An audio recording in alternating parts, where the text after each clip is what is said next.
is awakened, you shall not disturb the Pharaoh's rest. Those who enter this sacred tomb shall be met with the swift wings of death. Death will come on swift wings to he who breaks the Pharaoh's peace. These words, carved into stone more than 3,000 years ago, were not meant for outsiders. They were warnings left by a civilization that believed the line between the living and the dead was thinner than a grain of desert sand. And long before modern explorers ever set foot in Egypt, the winds carried whispers through the dunes, whispers of kings who ruled even after death. For the ancient Egyptians, a pharaoh was not simply a ruler. He was the living embodiment of Horus, chosen to maintain order in a world that stood dangerously close to chaos. When a pharaoh died, he did not fade into memory. He transformed into Osiris, Lord of the underworld, a being whose power only grew stronger beyond the grave. The tombs built for these kings were not mere burial chambers. They were sacred fortresses, designed to protect a divine soul on its eternal journey. In this world of gods and mortals, the concept of a curse was not superstition, it was law. To disturb a pharaoh's eternal home was to defy the cosmic order, to challenge both heaven and earth. The Egyptians understood this deeply. They believed that the energy surrounding a royal tomb was alive, charged with rituals, spells, offerings, and the constant presence of the Ka, the soul double of the king. If a tomb was opened without permission, that balance shattered. And what followed, they believed, was not punishment, but divine correction.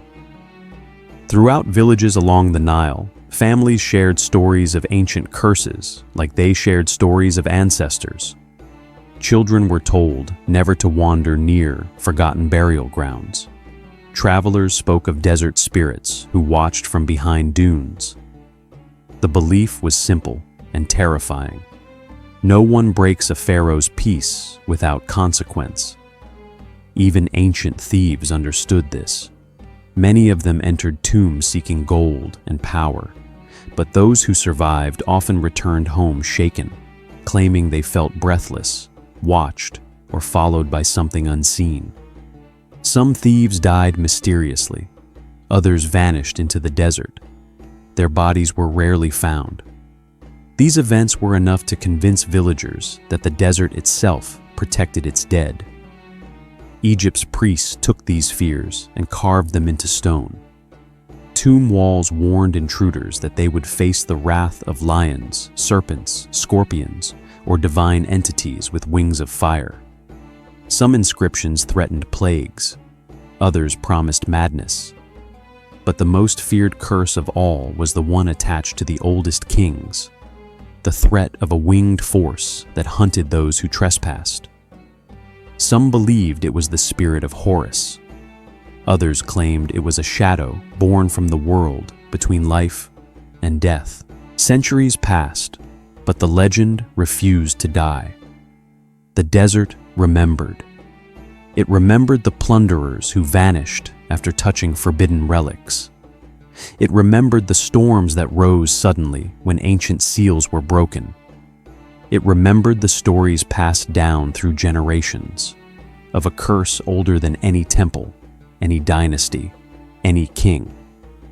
And so, when the modern world arrived with its tools, its science, and its confident explorers, the desert watched quietly. Many local Egyptians warned them, not out of fear of superstition, but out of respect for a truth they had learned from countless generations. The dead pharaohs were not silent. They guarded their resting places with relentless devotion. The pharaohs had ruled for thousands of years. Why would death change that? This belief, carried in the hearts of the desert people, is what gives the curse its power even today. Because deep beneath the sand, beneath the layers of time, beneath the crumbling stones of forgotten temples, lies a truth that has never been fully explained. Why were the ancient Egyptians so afraid? Why did they craft warnings with such precision? What did they experience that we, with all our knowledge, still do not understand? The first chapter ends with this ancient whisper echoing across the centuries. A whisper waiting for the moment when a sealed door would open. A whisper warning the world of what would happen next. Death will come on swift wings to he who breaks the Pharaoh's peace.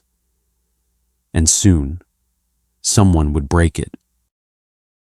For more than 3,000 years, the boy king Tutankhamun slept beneath the sands of the Valley of the Kings, untouched by time, yet guarded by a silence that felt almost alive. The desert winds moved across the cliffs like the breath of forgotten gods, smoothing every trace of the ancient workers who once carved the tomb deep into the rock.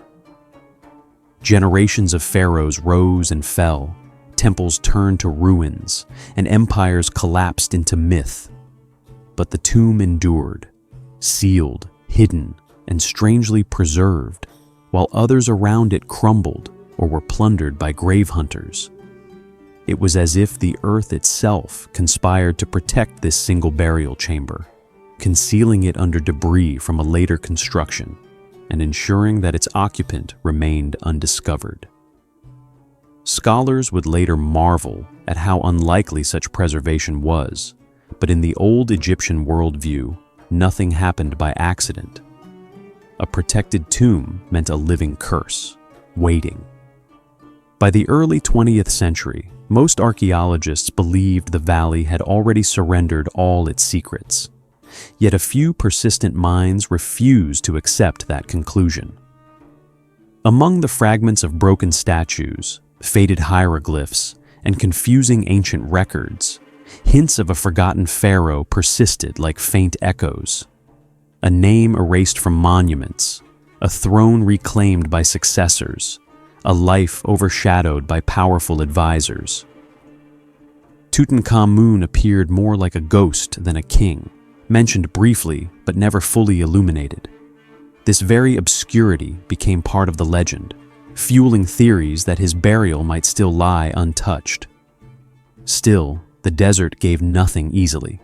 Seasons passed, expeditions failed, and the sands swallowed hope as quickly as footprints.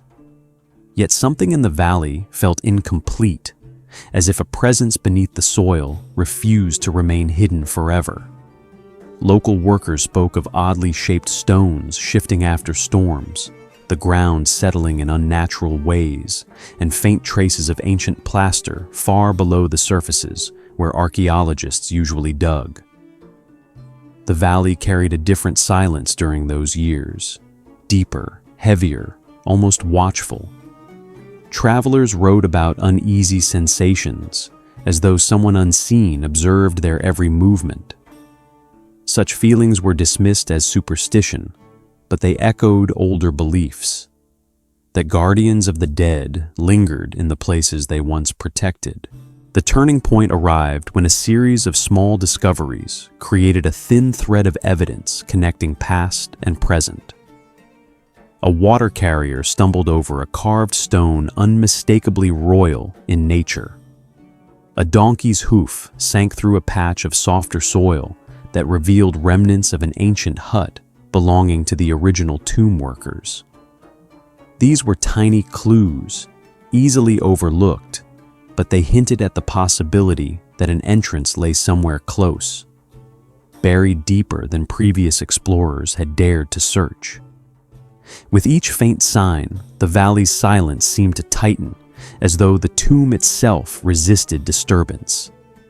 And beneath it all, behind layers of limestone, rubble, and time, the boy king still lay in his golden chamber, surrounded by objects meant to serve him in the afterlife. Painted walls glowed in sacred colors that had not seen light for millennia. Chariots, statues, and ritual treasures waited in perfect stillness. The air in the chambers was trapped from an age when gods and kings ruled Egypt, untouched since the day the tomb was sealed. In that darkness, the ancient warning remained intact, written by priests who believed their words held the weight of eternity. Death will come on swift wings to he who breaks the Pharaoh's peace. Every grain of sand covering the entrance felt like a part of that warning, every layer of rock a reminder of consequences. But destiny, curiosity, and human ambition were already converging, setting in motion the events that would awaken the legend from its long sleep. The tomb remained patient in its silence, but the world outside was changing, and soon the desert would be breached. A discovery was coming, one that would reshape history, ignite global fascination, and revive fears older than recorded memory. The Valley of the Kings had waited long enough. After years of fruitless searching, the morning of November 4th, 1922, arrived with little expectation. Yet, it would mark one of the greatest turning points in archaeological history. As workers cleared away rubble near a set of ancient huts, the ground beneath their tools shifted with an unfamiliar, hollow sound. Dust rose. Stone edges appeared. A single carved step emerged from the earth, then another, as if something beneath the sand had been holding its breath for centuries.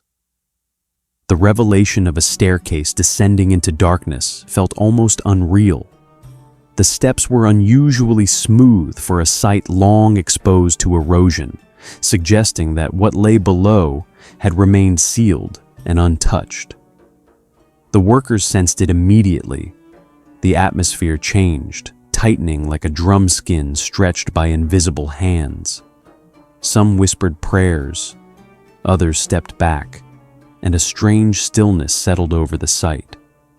It was the same silence that had lingered through Topic 2, now rising with a quiet urgency, as though the desert itself was aware that its long-kept secret was about to be exposed.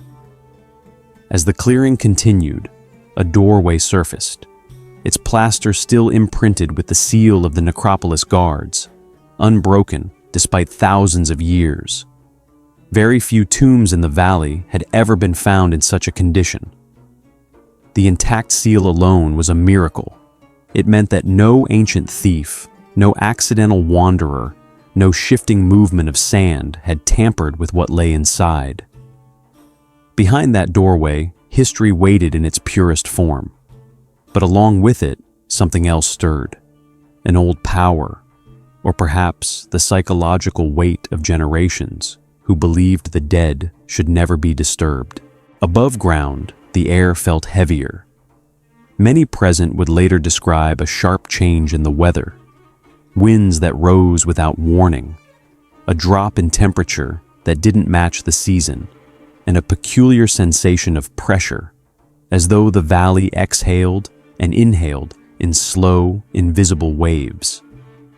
Whether these were coincidences or imagined fears, they carried an eerie resonance with the curse inscribed thousands of years earlier. And yet the pull of discovery was stronger than any hesitation.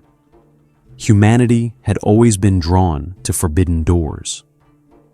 When the first small breach was made into the sealed entrance, a rush of ancient air escaped. Air last breathed in the age of the Pharaohs. Dust particles danced out like the spirits of forgotten artisans who had worked so carefully on the tomb. A faint smell lingered, unfamiliar yet strangely intact, preserved by perfect darkness. Those who stood near the opening described an overwhelming feeling of stepping not just into a chamber, but into a different time altogether. It was as if the world inside the tomb had remained frozen, while everything outside had aged into modernity. The flicker of lights through the breach revealed what would later astonish the world: glimmers of gold, shapes of sacred statues, and artifacts piled in ceremonial abundance. Even before the doors were fully opened, it was clear that the burial had been performed with extraordinary care. Everything about it, its placement, preservation, and completeness, defied expectations. Many at the site felt a sense of privilege, as though they were standing on the threshold of an ancient miracle. Still, there lingered a subtle unease. Great discoveries often come shadowed by great unknowns. For the people of Egypt, news traveled quickly. The tomb of a forgotten boy king had been found intact, fulfilling half a prophecy. The part about discovery, but not yet the part about consequences. Locals recalled legends that had long been murmured across generations, that certain tombs were never meant to be touched, that spirits guarded their chambers with invisible fury, and that any violation would awaken forces that punished intruders for trespassing into realms reserved for the dead. Inside the burial chamber, after thousands of silent years, the stillness shifted. Whether it was simply the disturbance of air currents or something less explainable, the sensation was undeniable. The ancient guardians painted on the walls seemed to watch, their eyes glimmering in torchlight that they were never meant to see again. Everything in the tomb whispered of rituals, oaths, promises made to protect the young king on his eternal journey. Breaking that seal meant breaking more than a boundary of stone. It meant stepping across a spiritual line engraved deeply into the ancient worldview. Above the valley, the sun dipped lower, casting long shadows across the cliffs. The discovery was underway, and the world had been invited, knowingly or not, into a story far larger than archaeology. For centuries, the warning had remained buried with the pharaoh. Now the doors were open, the curse awakened in memory, and the events that followed would stir global fascination and fear alike. The news of the sealed tomb spread across Egypt like a rising wind, and soon after, it swept across the world. Newspapers printed headlines in bold letters, calling it the greatest archaeological discovery of the century. Scholars, journalists, and royalty turned their attention toward the Valley of the Kings, drawn by the promise of treasures untouched since the age of the Pharaohs. Beneath this excitement, however, something darker stirred, an old superstition resurfacing in whispers, that no one disturbed a king's eternal sleep without consequence. As the tomb's outer chambers were slowly emptied, each artifact carried its own echo of the past. Golden shrines, sacred figurines, funerary beds shaped like mythic beasts, and ritual objects that priests once believed held divine potency. These items were not merely decorative. They were placed with precision to guard the king's journey, acting as spiritual armor. Removing them felt like peeling away layers of ancient protection. And although Howard Carter and his team had science on their side, the Egyptians watching felt a chill. It was not the gold that mattered. It was the breach itself. The locals spoke of a shift in the valley, animals behaving strangely, birds avoiding the area, and the desert wind producing a hollow moan through the cliffs at night. Some stories were exaggerations born from excitement, but others came from seasoned workers who had spent their lives around tombs and knew when the environment changed. Even the workers began refusing to walk alone past certain paths, claiming the air felt watched. These were small details, subtle and easily dismissed, yet they gathered like storm clouds forming on the horizon. When the coffin lid was lifted and the inner shrines examined, the inscriptions became clearer. Invocations to gods, spells of protection, warnings to enemies in the afterlife. Among these inscriptions existed curses, not dramatic threats, but solemn declarations meant for spirit-level justice. Scholars later explained that Egyptians believed the dead could act through divine intermediaries, sending sickness, misfortune, or madness to those who crossed sacred boundaries. It was not mythology to them. This was their law beyond death. Still, Carter remained focused, methodical, and resolutely skeptical. He had dedicated his life to uncovering Egypt's history through reason, not superstition. Yet even he could not ignore the strange tension that accompanied their progress. Every object removed seemed to deepen the sense of intrusion. Lantern flames flickered violently without wind. Tools went missing, only to reappear in odd places, and workers reported uneasy dreams of desert figures standing over their beds. These were not dramatic horrors, but small, persistent disturbances, just enough to unsettle the mind. But the world outside saw none of this. What they saw were photographs of glittering artifacts and the triumphant faces of the excavation team. Museums prepared exhibitions, governments sent letters of congratulations, and crowds gathered to hear lectures about the treasures of Tutankhamun. The tomb had become a global sensation, a doorway to the past that captured imaginations from London to New York, from Cairo to Tokyo. In the midst of the admiration, one question grew quietly. What mystery lay deeper inside the chamber that still remained unopened? Because everyone understood one thing: this was not the end of the discovery. The innermost burial shrine, containing the king himself, had not yet been touched. And if the outer rooms held such wealth, what waited in the heart of the tomb? As preparations were made for the final opening, the desert responded with an unsettled energy. A sudden sandstorm swept across the valley, unexpected and fierce, delaying work and cloaking the area in a thick, suffocating haze. When it passed, the air felt strangely still again, too still, like the breath before a long-held note breaks. Workers exchanged nervous glances, unsure whether to proceed.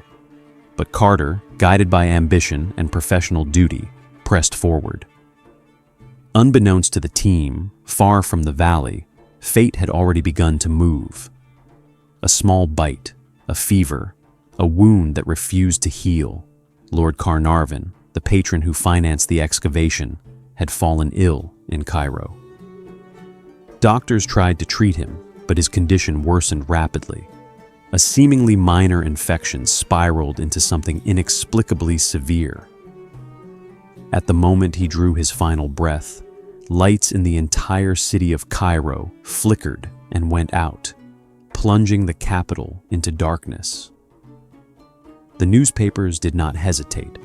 They printed headlines claiming the curse had struck its first victim. People across the world whispered that the ancient warning carved into the tomb had not been a superstition, but a promise. And this was only the beginning. The death of Lord Carnarvon was only the first tremor of a storm long predicted by the ancients. Following his sudden demise, reports began to emerge of strange accidents, illnesses, and misfortunes among those connected to the excavation. Members of the team fell ill with fevers that baffled doctors. Some experienced nervous collapses, and others suffered seemingly trivial injuries that led to unexpectedly severe consequences. Even as scientists searched for rational explanations, bacteria, infection, stress, or coincidence, the pattern was undeniable. Newspapers around the world began labeling it the curse of the Pharaohs. The Valley of the Kings, which had been silent for millennia, seemed to respond to the intrusion of outsiders. Lanterns flickered in empty chambers, shadows moved across walls where no one stood, and ancient statues shifted slightly, as if observing the living. Workers whispered of hearing footsteps in passages they had left alone, of doors that creaked though there was no wind, and of glimpses of figures standing in corners of the tomb. The incidents were never outright violent, yet they left a deep, lingering fear, an unshakable impression that the tomb itself was alive. Among the artifacts, the statue of Horus became a focus of particular unease. According to later accounts, the falcon-shaped figure had moved from its original position overnight. Some attributed it to human error, others to seismic tremors. Yet the event was repeated enough in the memories of those present to acquire the aura of legend. Workers began refusing to enter certain rooms at night. Even hardened archaeologists, trained in rational thought, admitted feeling watched, uneasy, and sometimes incapable of sleeping. It was as if the protective magic the pharaohs had employed centuries earlier still lingered, asserting itself when modern curiosity dared to trespass. Scientific inquiry offered alternative explanations. Researchers considered mold, bacteria trapped in ancient sarcophagi, toxic gases released from centuries-old resins, or psychological stress from working in claustrophobic, artifact-laden chambers. Some argued convincingly that the curse was a mixture of coincidence and fear, amplified by media sensationalism. Yet the timing, the pattern of deaths, and the precise alignment with tomb exploration created a mystery that science alone could not fully resolve. The line between natural and supernatural blurred, leaving observers suspended between rationality and wonder. Even today, Egyptologists and archaeologists report strange events when working in the valley. Shadows shift without explanation, winds stir through sealed passages, and tools occasionally disappear, only to reappear in locations impossible to account for. While most researchers approach these phenomena with skepticism, the persistence of the legend ensures that caution and respect remain central to any excavation. Ancient warnings, inscribed in stone and spirit, still resonate. Disturb the pharaohs at your peril. The story of Tutankhamun's tomb transformed global understanding of Egypt's history, culture, and artistry, but it also resurrected a timeless lesson from the ancient world. The pharaohs, rulers of both life and death, left behind more than treasures. They left a message etched into the very earth. The boundaries of the living and the dead are sacred. To cross them is to risk invoking a force that is both law and legend, invisible yet persistent, immediate yet enduring across centuries. As the sands shift over the valley, the tombs remain hidden in plain sight, silent but watchful. Even in the modern era, the desert preserves its secrets. And in the deepest shadows, behind walls untouched for millennia, the old warnings linger, whispering through the air like the wings of judgment themselves. Maybe the pharaohs are still watching, waiting, guarding their sleep,